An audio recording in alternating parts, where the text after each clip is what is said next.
Many of you will recall, back before the events of September 11th, 2001, when air travel was far less restricted than it is today. Then, the World Trade Center was attacked, and 2 months later, the Bush administration created the Transportation Security Administration, or TSA.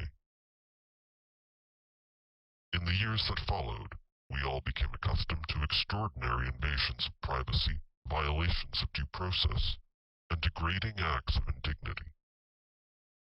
Everything from taking off our shoes to walking through x-rays, from having our luggage ransacked to watching the elderly get groped, and mothers having to drink their own breast milk. We were encouraged to rat on our neighbors, to curb our own speech, and forget about bringing your handy-dandy pocket knife on board. All this we did in the name of safety and security. And what was the result of such draconian measures? We had to witness report after report come out, highlighting that the TSA had utterly failed to stop any acts of terrorism. Thus, it would seem these extreme measures were nothing more than a waste of time, resources, and humanity. Worse still is that we all knew full well who the assailants were.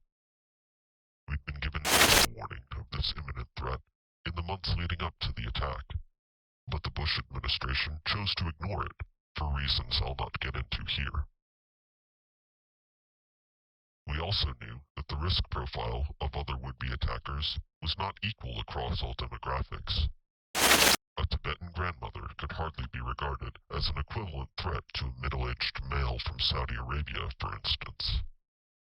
Yet both had to bear the same level of scrutiny, because we were told that to do otherwise was racist, xenophobic, Islamophobic, and other various shades of bigotry. Obviously, that's not to say that every Muslim male from one of these countries is guilty or ought to be suspected of acts of terrorism. In fact, the odds of a random person being a terrorist, even among the high-risk profile, is still vanishingly small. And they of course have the same rights to presumption of innocence, privacy, and due process as anyone else. However, I am merely pointing out that the solution the powers that be came up with was to make everyone equally miserable in order to avoid making a relative handful of people miserable. All had to feel discomfort in order to prevent some from feeling uncomfortable. Does that seem fair or just to you? Does that seem rational or proportional? Does that make our country safer? Or does it just piss everyone else off and squander valuable resources better spent trying to catch the actual bad guys?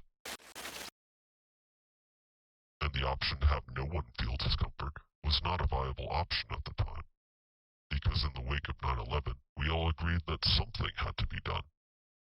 No one wanted a repeat performance after all. Thus, we begrudgingly grit our teeth and bore it together, because we were told it was good and necessary to protect ourselves and our country, that we must sacrifice our liberty on the altar of security, and hold our noses while things like the NSA, the DHS, and the Patriot Act got passed, and children were blown up in wars for profit waged in our name. We all collectively debased ourselves to the lowest common denominator, rather than face the cold, harsh truth that, for all of our idealism in saying everyone is equal, the reality is that not everyone necessarily is in all respects. There are times when people are different, and those differences matter. Moreover, we are not mind readers, such that we could peer into a person's soul, divine their intentions, and easily tell who is who. So sometimes the process is messy, and reasonable assumptions and inference must be made to narrow down the possibilities.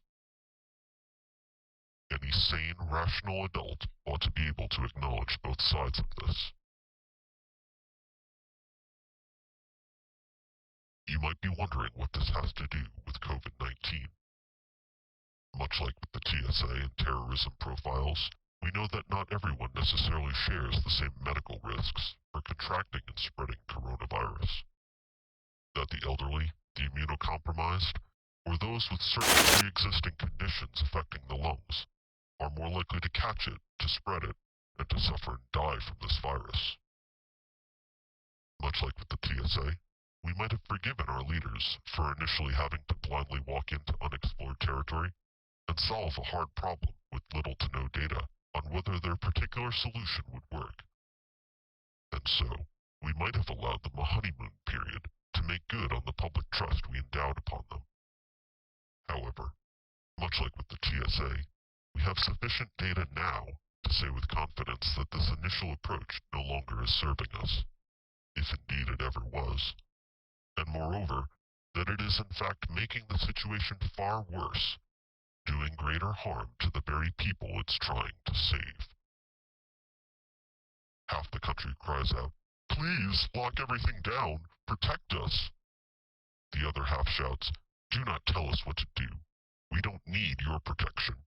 We'll manage on our own." And these two are in conflict, mutually exclusive. I'd like to tell you it were possible to have perfect liberty and perfect security, but that is simply not the case.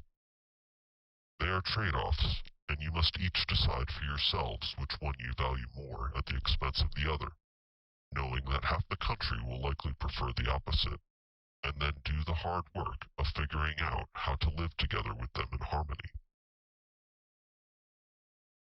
So long as we continue to believe that a one-size-fits-all policy is the answer, half the population will continue to suffer needlessly under the tyranny of their fellow citizens. As a public servant, I am meant to be the arm of the body politic. Your will, my hands. An extension of the collective spirit of the people, embodied and encapsulated in a single person. Yet the people themselves cannot make up their mind as to what is to be done in their own name. And thus, to cite a maxim of law, in doubtful cases, it is often better to err on the side of liberty. As Thomas Jefferson once said, "I would rather be exposed to the inconveniences attending too much liberty than to those attending too small a degree of it." I imagine many of you feel the same way, that you would rather suffer the evils of too little intervention than too much. Should that advice ultimately prove incorrect, the real world will quickly reflect that, and with this new data, we'll know definitively one way or the other. Armed with this new knowledge, we can then alter our behavior and our policies accordingly in real time, with greater leverage to build and present a convincing case to the other side. That is the only way to re-establish trust and credibility. For a brief moment following any crisis of this magnitude, there is unity of purpose. We all agree who the enemy is. But such opportunity is both fragile and fleeting, and ripe for exploitation by those who lust only after wealth and power. Unfortunately, the United States has squandered more than its fair share of opportunities for true unity, from Hurricane Katrina to 9/11 to the promise of flattening the curve. And seldom is liberty ever restored once lost.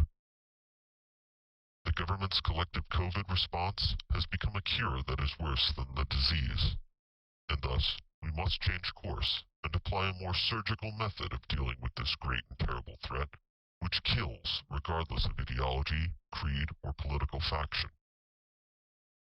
We cannot escape the often cruel and abusive tyrant that is Mother Nature, but we can ensure that we do not fall into the same pattern of cruelty and abuse ourselves.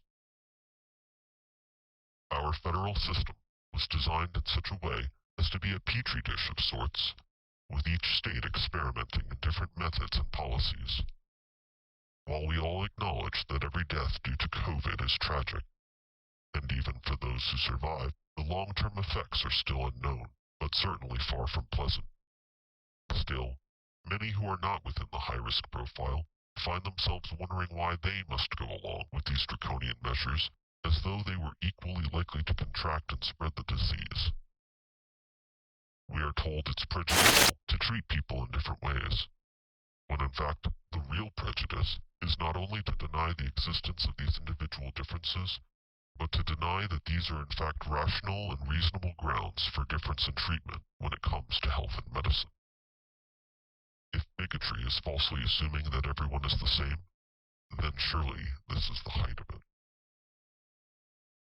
Failure to acknowledge these important physiological differences will, in fact, lead to a great many preventable deaths as we prioritize the wrong things and divert resources from where they are most needed and effective. New data is coming in every day, generating new hypotheses while weeding others out, and we expect to always be updating our approach. But looking back on the previous year, and in considering various state and national policies and outcomes, we can glean a few key insights and deduce a few clear patterns that ought to inform our policy going forward. For one thing, we know that shutting everything down hasn't worked, and so I call upon the various governors of the several states to open back up once more. Let the people get on with their lives while we focus on protecting the most vulnerable among us. Right now, there is strong evidence that natural sunlight, vitamin D, healthy diet, exposure to the outdoors, and proper circulation of indoor air are all effective methods of bolstering the natural immune system to fight against this infection. Your body is a self-healing machine designed for this very purpose and requires only that you maintain it. Thus, the best thing you can do, if you care about COVID-19, is to do those things that would improve your own health in general. This includes proper diet and exercise, breathing techniques, managing stress, removing toxins from your body, staying hydrated, getting adequate sleep, and so forth. To whatever extent you are able, we encourage such activities as a first line of defense against not just this pandemic, but against disease more broadly. For those of you with more specific needs, you're better off consulting with your own doctor than with the government. For those in one of the high-risk profile groups, or for those who instead prefer security over liberty, you are perfectly free to self-quarantine. Isolate yourselves, stay at home, continue to wear your masks, maintain physical distance from strangers or anyone else whom you suspect might have had COVID at some point. Those that wish to get vaccines shall have them as rapidly as they can be made available, and we shall continue to monitor the results with great hope and anticipation. However, it shall be the policy of this administration that we shall not require them of anyone, or deem them mandatory, apart from a handful of federal officers and agents directly under our purview who have a sufficiently high risk profile. We encourage all elected officials to do likewise and adopt a similar attitude with respect to their own people. In situations like this, the government is generally not comprised of experts.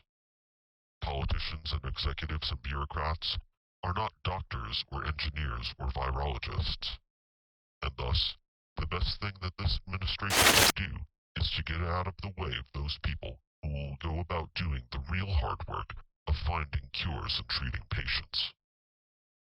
They shall have what resources this country can provide to them, along with our eternal gratitude. For everyone else, we must do our part to keep society functioning in order to sustain them, be it financially, socially, spiritually, emotionally, morally. This administration will use the bully pulpit of its office to highlight and promote information, research, persons, and ideas that we deem factual, relevant, useful, safe, and effective for you, the general public. But we will trust you to make your own decisions in the end as to how best to utilize such information. Our country is strong, its people resilient. We have conquered greater dangers than this before, greater challenges, and we shall conquer this one too. We shall rise above this pandemic and the virus of petty tyranny that it breeds, because our country's immune system is healthy, and our republic was designed to withstand it. All that is required is that we maintain it. A republic, if you can keep it. In this way, we shall make America greater than ever, and build a future of freedom for all.